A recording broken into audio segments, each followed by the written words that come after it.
E a gente tinha parado ontem no início da contração muscular. Quando o estímulo, aquele estímulo nervoso, aquele estímulo elétrico, chega ao músculo. A gente conversou muito ontem sobre a formação desse estímulo. A gente entendeu que mesmo o estímulo voluntário, ele é pré-formado, às vezes cerca de 3 segundos antes da contração voluntária. E que os estímulos involuntários, eles são a soma de vários fatores que acabam gerando esse impulso.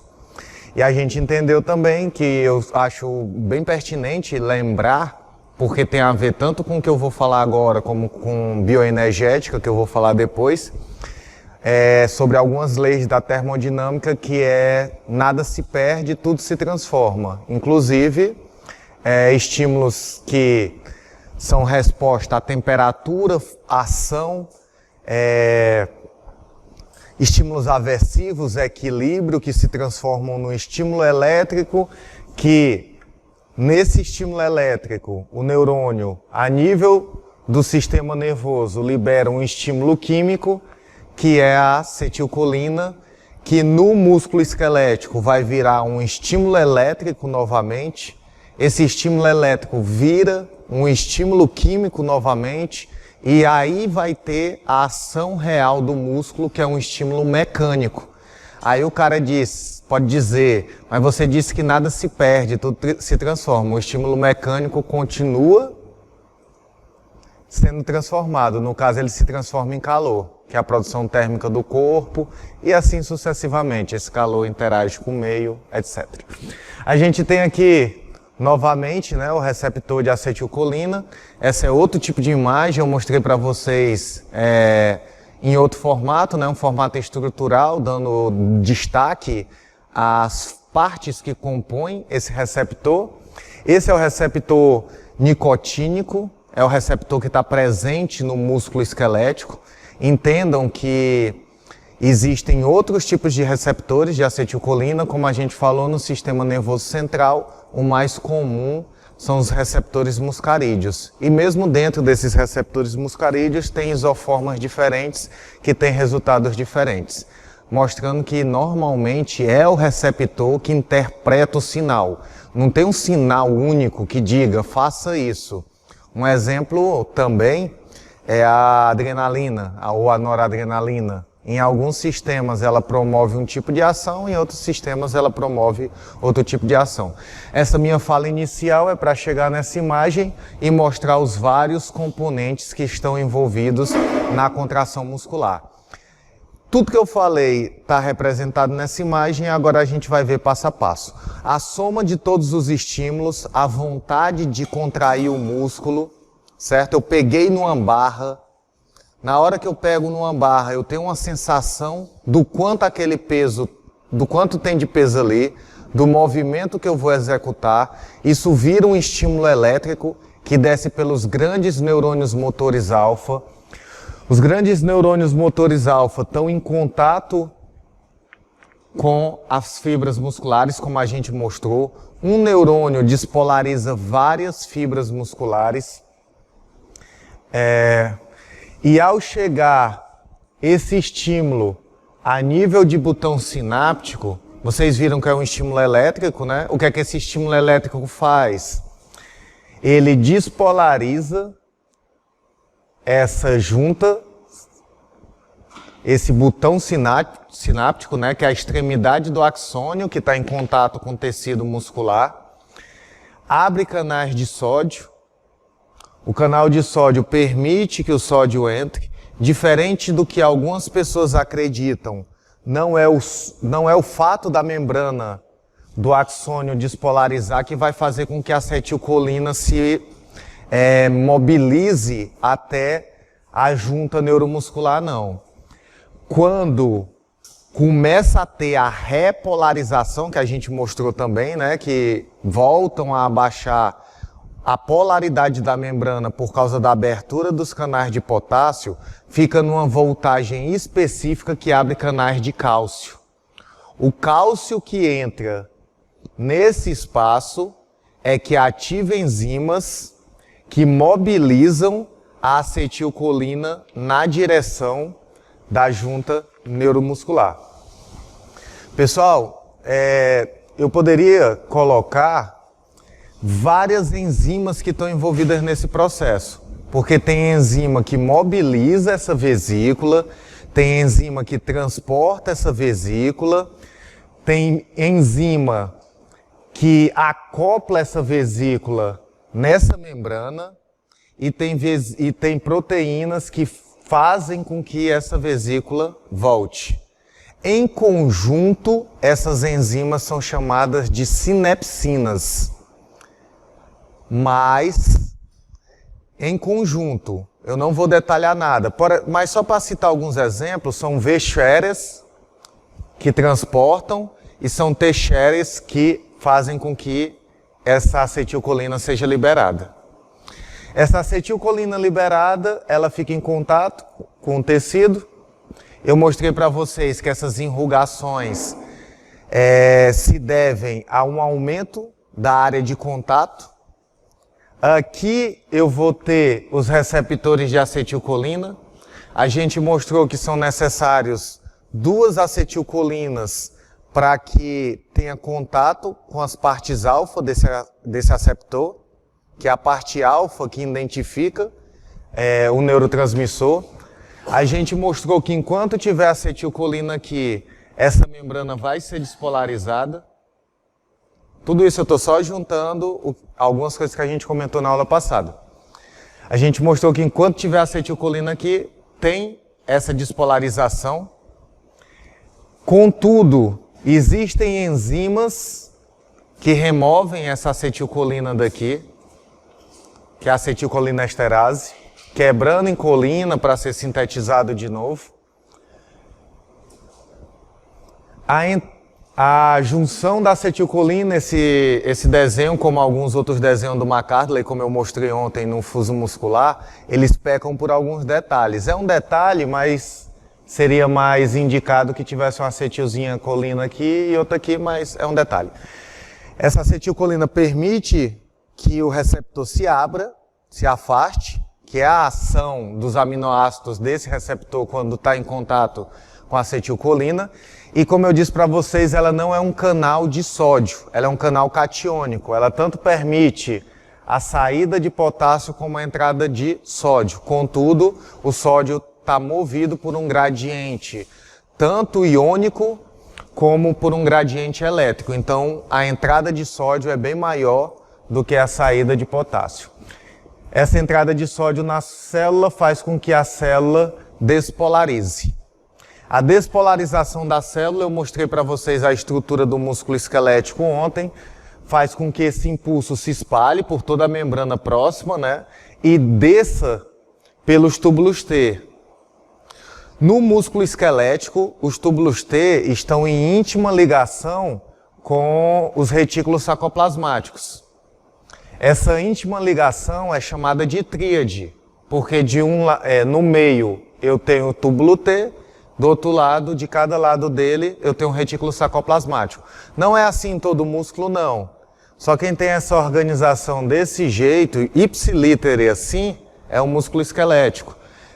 A relação no músculo cardíaco é quase dessa forma, mas ainda vou ter essa distribuição não exatamente em cima das linhas Z, que foi o que eu disse para vocês que delimita o tamanho do sarcômero. E no músculo liso não é tão organizado assim, por isso que o músculo é chamado de liso. Ele não tem esse aspecto estriado como tem o músculo esquelético. O impulso nervoso desceu, certo? Esse impulso nervoso desceu. Existem canais que eu vou mostrar para vocês. Um canal que está nesse túbulo T e canais que estão no retículo sarcoplasmático que permitem a liberação do cálcio. A exemplo das outras estruturas que eu falei para vocês ontem, falamos muito do sistema nervoso central, o cálcio é o grande agente de ações intracelulares.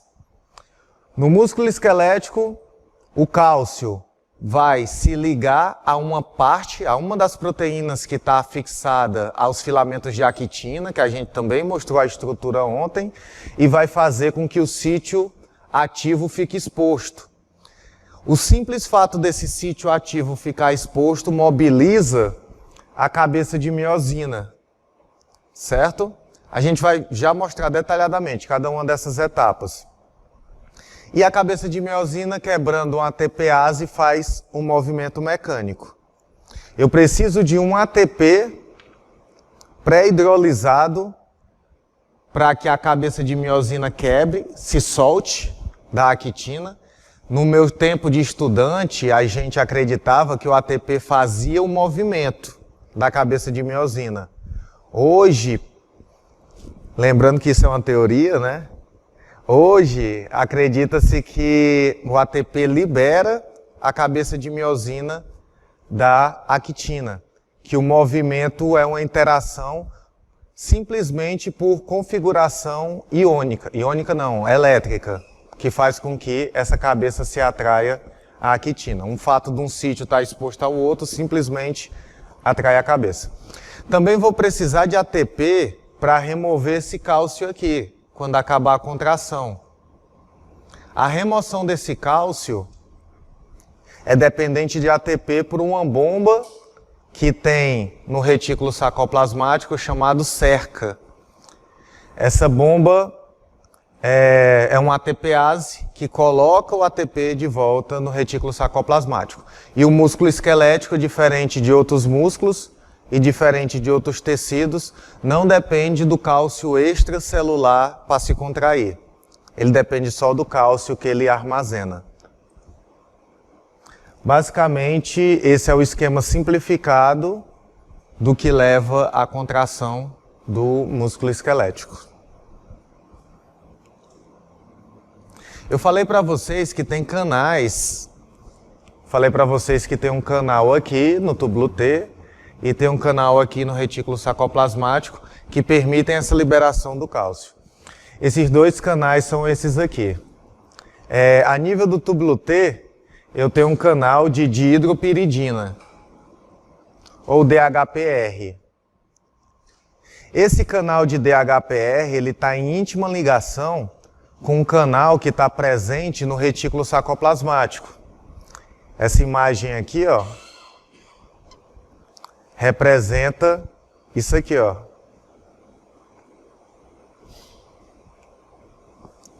Está em íntima ligação. No músculo esquelético, o canal de dihidropiridina, ele tem uma particularidade em relação aos canais de dihidropiridina do músculo cardíaco e músculo liso, por exemplo. Porque no músculo cardíaco e no músculo liso, o canal de dihidropiridina, ele depende de cálcio para que ele seja ativo. Então ele capta cálcio extracelular, lança um pouquinho de cálcio no canal de rianodina e o canal de rianodina libera o cálcio sarcoplasmático. O nome dessa liberação é liberação de cálcio dependente de cálcio, certo? Só que eu falei para vocês que no músculo esquelético eu não dependo do cálcio extracelular. Então essa isoforma de canal, e agora vocês estão feras em saber o que é isoforma, vocês já entendem que é o mesmo gene que resulta numa proteína diferente. Essa isoforma de canal, ela não tem essa liberação química. Ela parece ter uma alteração mecânica. Quando esse túbulo T é despolarizado, ela muda o formato dela, muda seu formato, e essa mudança de formato, por fatores ainda não esclarecidos, se é contato mecânico ou se ela altera o meio próximo, faz com que o canal de rianodina abra. A maioria dos pesquisadores acredita que é interação mecânica, porque eles estão muito próximos, esses canais. Então a mudança conformacional dele acaba abrindo o outro canal. E esse outro canal, que é o canal de rianodina, libera o cálcio que está dentro do retículo sarcoplasmático para fazer a interação entre actina e miosina. Alguns detalhes que essa imagem traz também, essa imagem, se eu não me engano, é do Bernie Levy, né? Vocês reconhecem a imagem. Essa imagem é do Bernie Levy.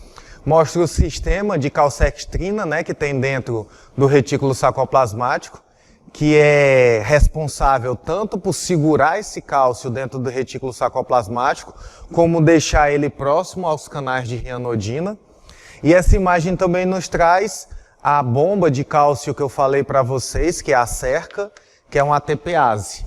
Aí ontem a gente falou um pouco sobre o rigor mortis, e a gente vê que o rigor mortis, a falta de ATP, a falta de produção biológica de ATP pelos sistemas energéticos, tanto vai impedir a desassociação da actina com a miosina, como vai impedir que esse cálcio saia do miócito e volte para o retículo sarcoplasmático. Eu preciso de ATP para interromper e para ter o processo contrátil, tanto para ter como para interromper o processo contrátil.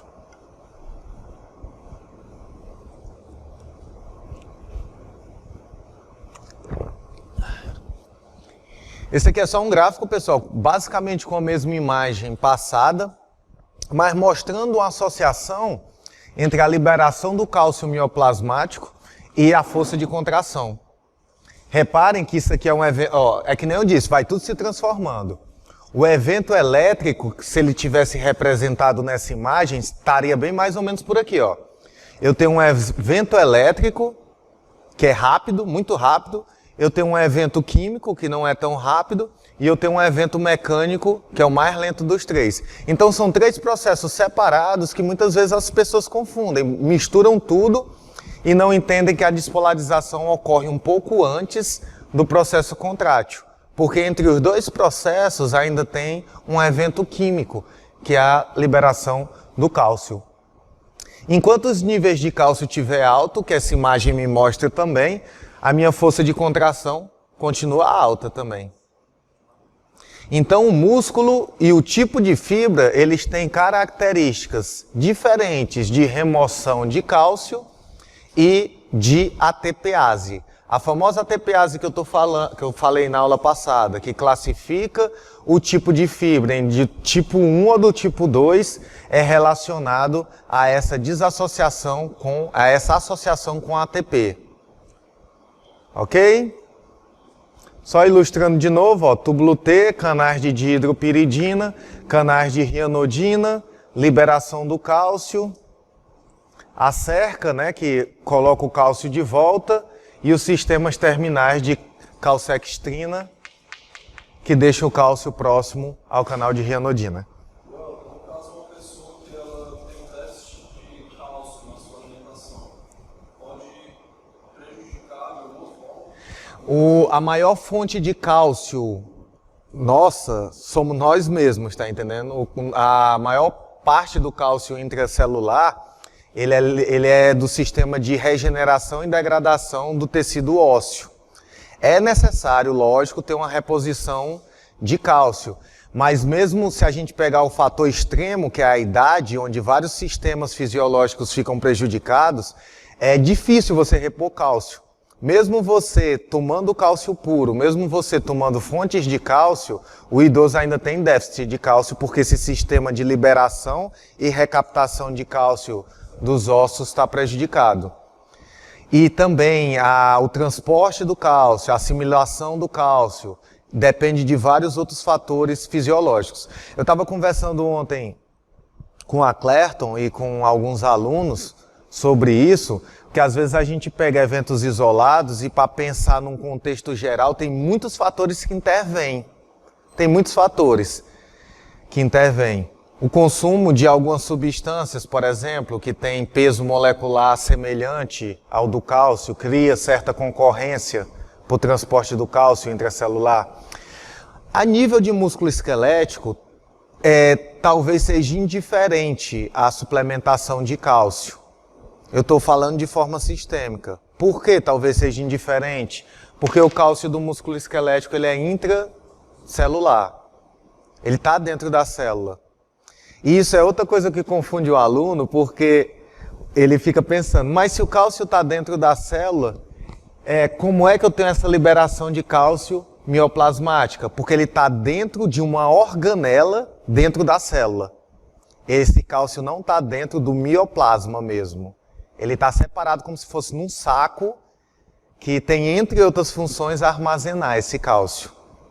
A nível de contração talvez não faça diferença, mas a nível dos outros tecidos que precisam de cálcio extracelular, a diminuição do cálcio vai causar problema sim.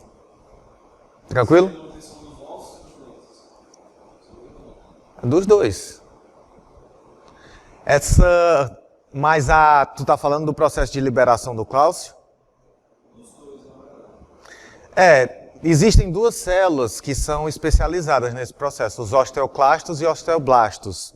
Um é responsável pela ressíntese, então, para o corpo, se você der condições para essa célula ficar mais ativa, é mais interessante do que suplementar com cálcio.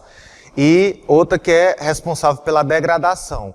Esse processo de degradação, ele é diário. Diariamente, essa célula está liberando cálcio extracelular. Você tem que ter fontes de cálcio na alimentação, mas elas não são tão determinantes, elas dependem de um contexto geral, para que você tenha realmente uma reabsorção de cálcio. Tranquilo? Mais alguma questão?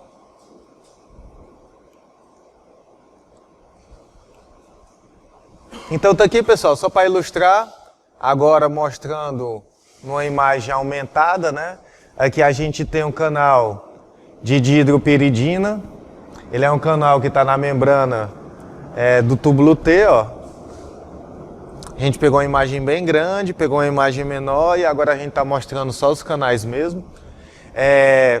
Especula-se que ele tem uma interação de contato, né, uma interação mecânica com o canal de rhianodina, isso no músculo esquelético, no músculo liso e no músculo cardíaco, ele abre, libera um pouquinho de cálcio, que o pessoal chama de faísca de cálcio, e essa faísca de cálcio ativa o canal de rhianodina. No músculo esquelético, não. Ele provavelmente altera sua configuração e abre. O canal de rhianodina sinaliza para a calcextrina liberar o cálcio. Esse cálcio já está próximo da abertura do canal e o cálcio é liberado.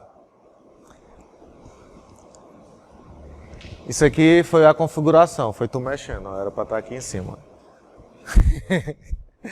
Isso aqui é mostrando outra enzima importante pelo resgate desse cálcio, né? Vejam como o canal é bem estruturado. Eu preciso de uma bomba para botar esse cálcio para dentro, de volta, né? Eu preciso... Aí alguém pode perguntar, por que precisa de uma bomba? Por que eu preciso gastar ATP para colocar esse cálcio de volta para dentro? Porque mesmo em níveis altos, no mioplasma, em relação ao equilíbrio com o meio externo, os níveis não estão tão alterados. Então eu preciso gastar energia para tirar esse cálcio de dentro da célula. E eu tenho uma enzima que recebe esse cálcio, e eu tenho uma enzima que prende esse cálcio próximo ao retículo sacoplasmático, à saída da bomba do receptor de rhianodina.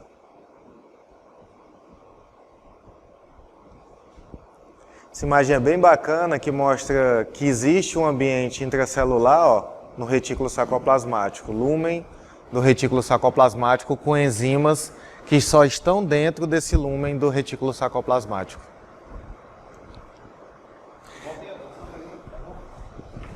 O exemplo que ele falou e mostra uma coisa interessante também, o que a gente chama de compartimentalização, né? Mesmo dentro do retículo, você tem áreas especializadas. A área do retículo está em íntimo contato com o túbulo T, a gente chama de cisterna terminal. Que aí também eu tenho a calcsequestrina, as proteínas que possibilitam uma otimização do fenômeno. Por exemplo, quando a gente vê a localização da PKA, das quinases em geral, ou de proteínas aí que sequestram cálcio, elas não estão dispersas. Algumas vezes estão, Mas na maioria das vezes elas estão ancoradas na região específica que vai ser utilizada.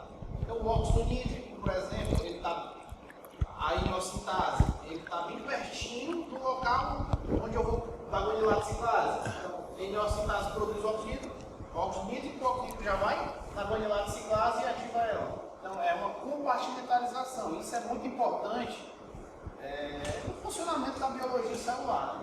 Isso não pode ser, digamos assim, negligenciado no entendimento, porque às vezes só uma mudança, uma translocação de uma proteína de um lado para o outro, ela continua ativa, só que ela estava numa cavéola, numa região do músculo liso ou de uma membrana qualquer. Se ela foi para outro canto por algum processo proteolítico, que imagem alguma subunidade dela, ela já pode perder a função. Então o gene está ativo, a expressão está normal, mas foi uma modificação pós-traducional. Ou seja, depois dela traduzida, depois dela feita, eu tirei uma subunidade lá, por um proteassoma e eu mudei a função.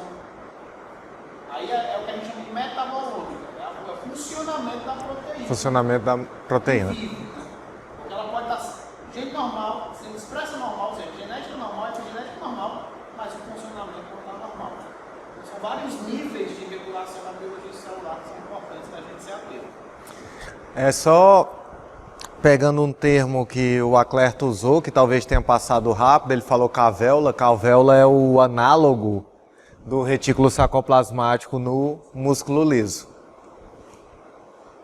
Aqui, né, uma imagem em micrografia eletrônica da tríade, né? Tríade eu disse para vocês que é esse contato íntimo dos túbulos T com os retículos sarcoplasmáticos e, consequentemente, dos canais de rianodina com o canal de dihidropiridina.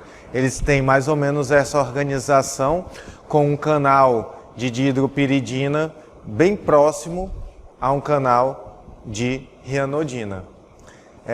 Como mostra nessa imagem B, né? Cada rianodina no retículo sarcoplasmático está associada a 4 receptores de dihidropiridina do túbulo T.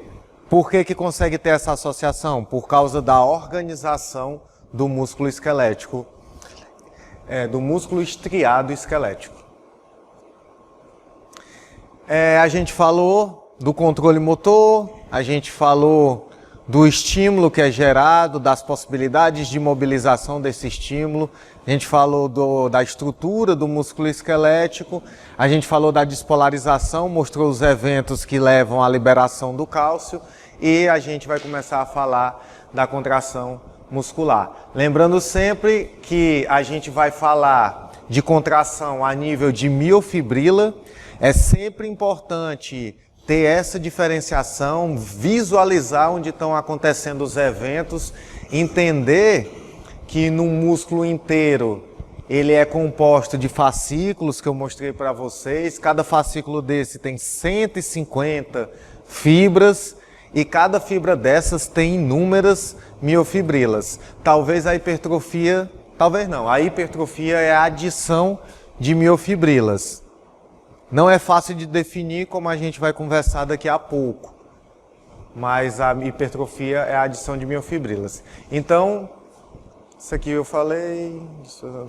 A função básica do músculo é gerar movimento. Movimento respiratório, movimento, vai parecer estranho, mas movimento estático.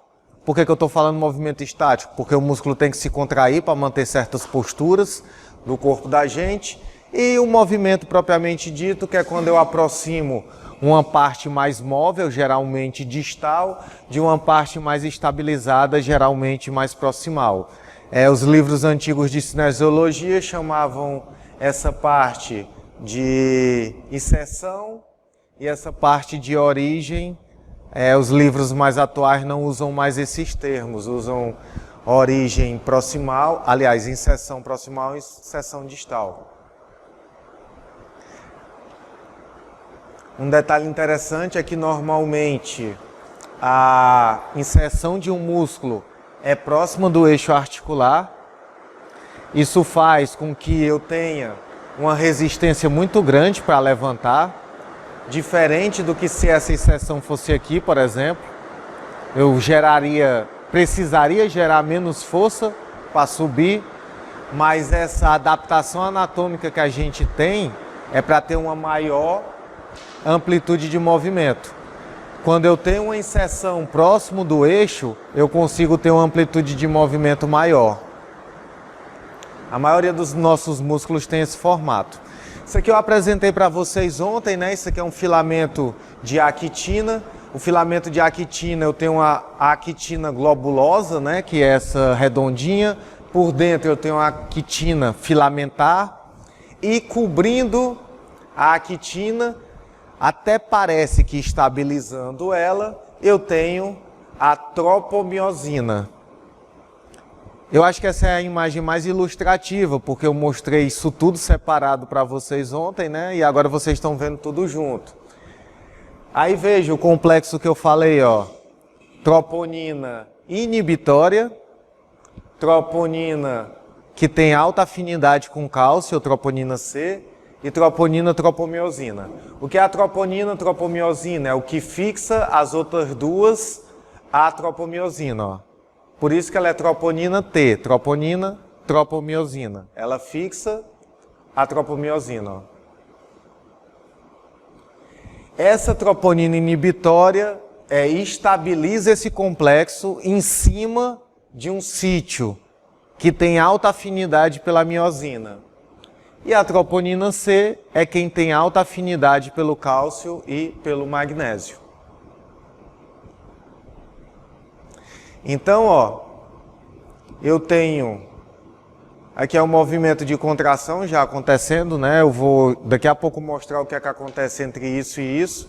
Mas aqui tem um movimento de contração ocorrendo e mostra os eventos depois daquela liberação do cálcio pelo canal de rionodina. Eu tenho um aumento de cálcio no citossol, esse cálcio se fixa à troponina C, a troponina C se desloca, o que acaba expondo o sítio ativo, e o sítio ativo exposto, a cabeça de miosina se atrai a ele. Que é esse movimento aqui. Antes do cálcio estar presente no mioplasma, deixa eu ver se tem uma imagem aqui, tem não. Antes do cálcio estar presente no mioplasma, esse filamento de tropomiosina estava cobrindo esse espaço preto, certo? Estava cobrindo esse espaço preto. É esse espaço preto que tem alta afinidade pela cabeça de miosina.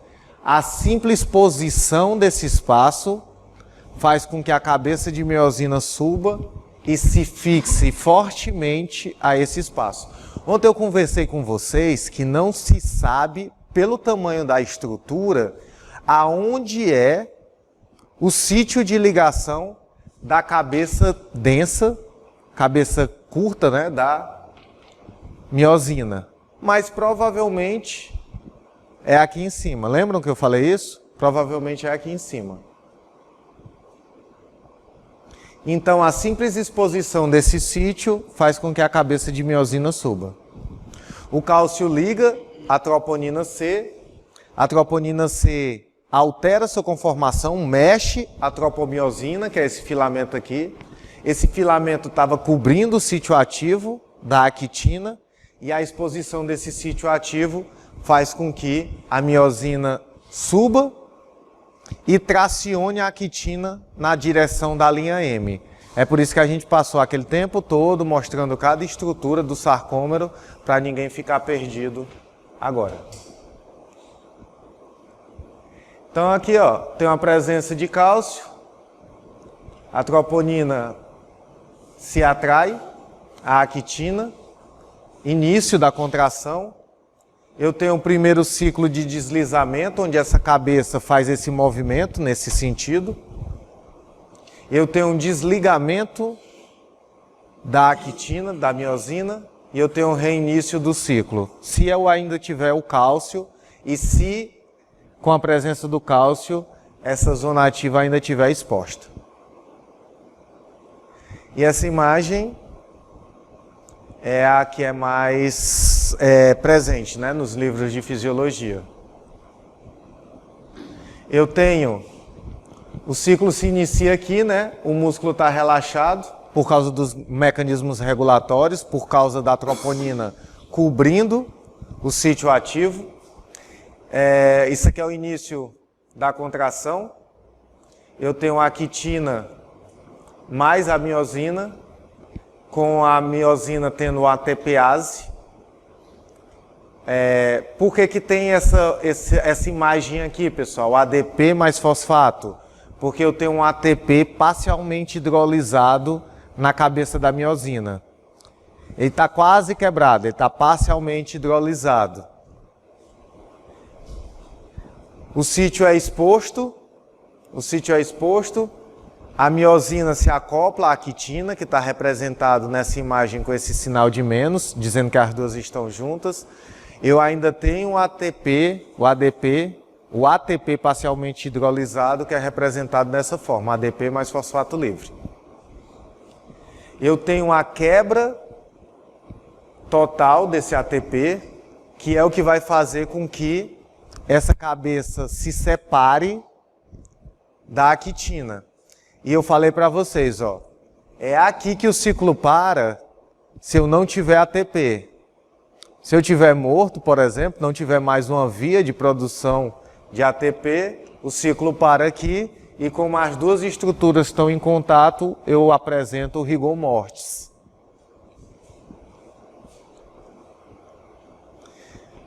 Aqui ela se separa, eu tenho um ATPase na cabeça da miosina, ela já pré-hidrolisa outro ATP, ele já fica nesse formato de novo. E se esse sítio estiver exposto ainda, a cabeça continua se atraindo à quitina. Esse aqui é o ciclo da contração muscular. Ok? Tranquilo? A gente vai falar de alguns fenômenos que ocorrem no músculo esquelético, né? A gente vai falar da hipertrofia e do músculo esquelético como um sinalizador endócrino, que são algumas coisas que estão sendo apuradas atualmente. Um destaque para isso foi